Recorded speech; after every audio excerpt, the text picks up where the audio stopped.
สบายดีมื้อนี้เนาะเฮาพาโมจิไปเที่ยวเมืองไทยครั้งแรกของชีวิตโมเนาะโมสิไปเที่ยวไทยแลนด์สิไปเที่ยวไทยแลนด์ย่านี่ละโมสินั่งคาซีทเด้อได้หายมั้ยHi บ่ได้ไปโมจักปีแล้วนี่ How old are you now โม 3 Are you 3 Are you happy to be in Thailand Yeah just we are going to Thailand Yes Let's go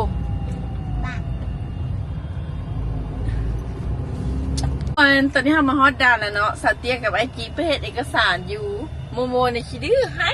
เนี่ยบึงแม่สูมันให้นี่มันยันบ่ได้ไปน้ำเพิ่นWhy you cry I say you waitไอจีand สาวเตีย we come back and we go to Thailand Why you cry Stop See มันบ่ฟังสุดเต้า You want to go home No more No if no you have to wait See We are here already We wait for สาวเตียกับไอจี go check document and then we go นะขี้ให้นะขี้ให้เอ้ย Look at me Momo Look at me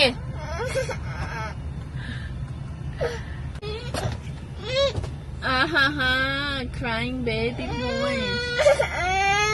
Crying baby boy So you don't want to go to Thailand You don't want to go to Thailand Momo We are going to Thailand now but you have to wait okay Satya and IG stamp document and then we can go If they don't do we cannot do it You have to be with me Momo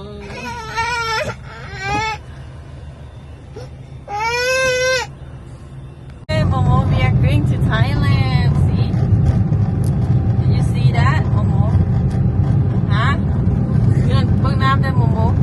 ว้าวน้ำของตัวนี้น้ำไฟนี่ดูไว้ทางรถไฟผมว่าเห็นว่าน้ำของโมโม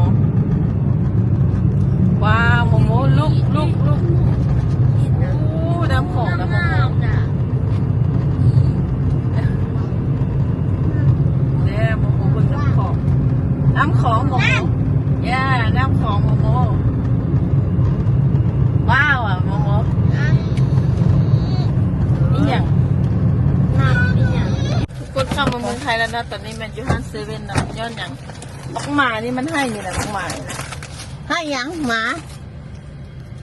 ฮะ Why you crying a lot You are bad boy Pepsi อยากได้ Pepsi เอาเบิ่งหน้ามันสู เอาหมอจีน้อยเอาให้น้องดู No จีน้อยใส่เบิ่งไอ้คือบ่มีอัน Momo if you cry again you cannot come with me next time นี่วะมันก็อยู่ใน You understand You want cry again ยามันมันจะเอาของมันทัน Pepsi เอาให้น้องไว้ของน้อง โมมันบอกเอาเป๊ปซี่มาเสียไหม Pepsi แล้วมันเลือกเอาทำไมมาสเตีย โม ของสตุย If you cry again you cannot go with me นี่อันนี้ของโมมันอันนี้สิพ่อน้องคายแล้วโม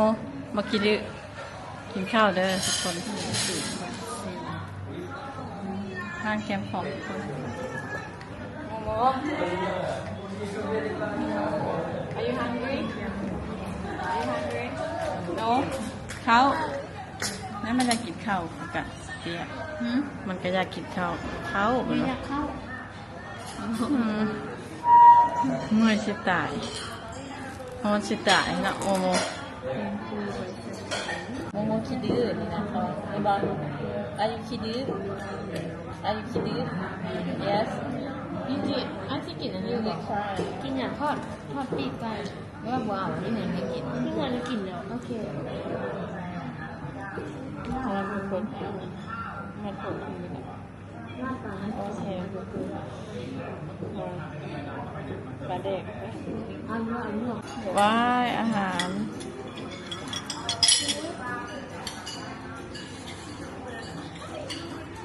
สวัสดีเราอยู่เมืองไทยแซ่บบ่ให้น้องกินดูน้องกินบ่หันยังไม่กิน ไม่กินหรอ ได้ลองกินดูโอเค ใบกับพี่ก็มีประกันหาตัวนี้นั่นคือ300นั่นวะ มองว่าอยากได้หยังก็จับให้ โมโมชุดพิกวันพิก3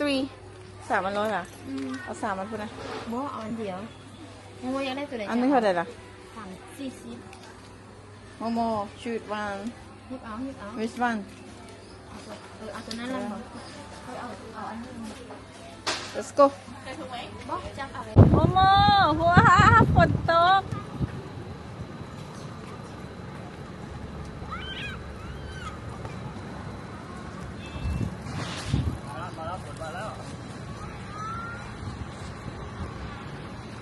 ประมาณ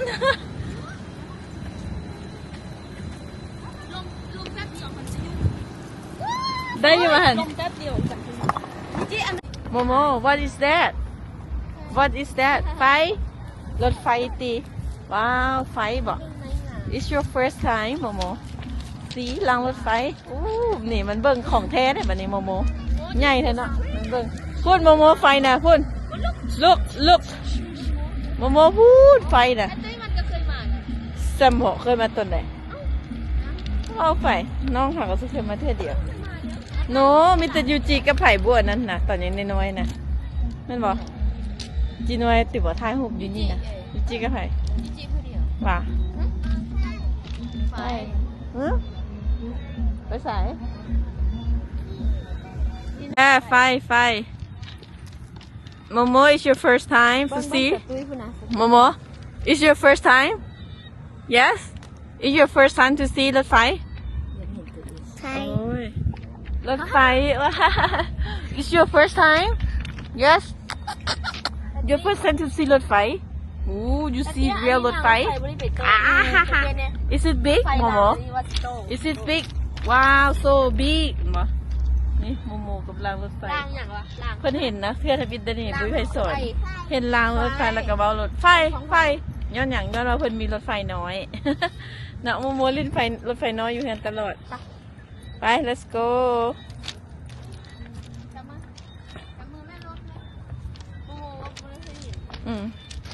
เพิ่นเห็นของปลอมอยู่เฮือนเด้สัตยาซื้อหมักไว้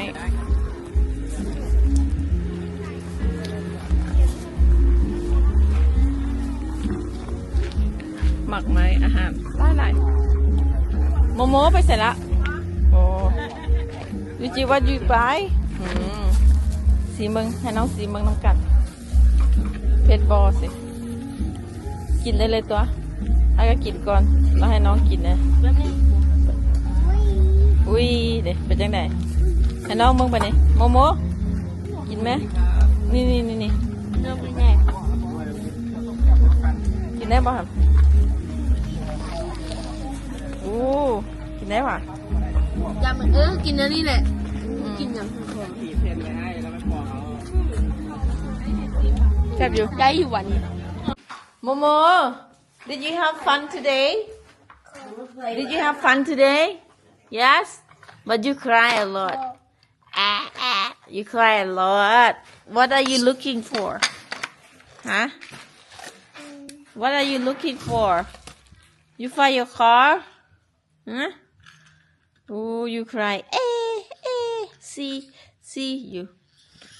no cry next time okay Momo เข้าใจ no cry เข้าใจบ่เข้าใจบ่เข้าใจบ่ you understand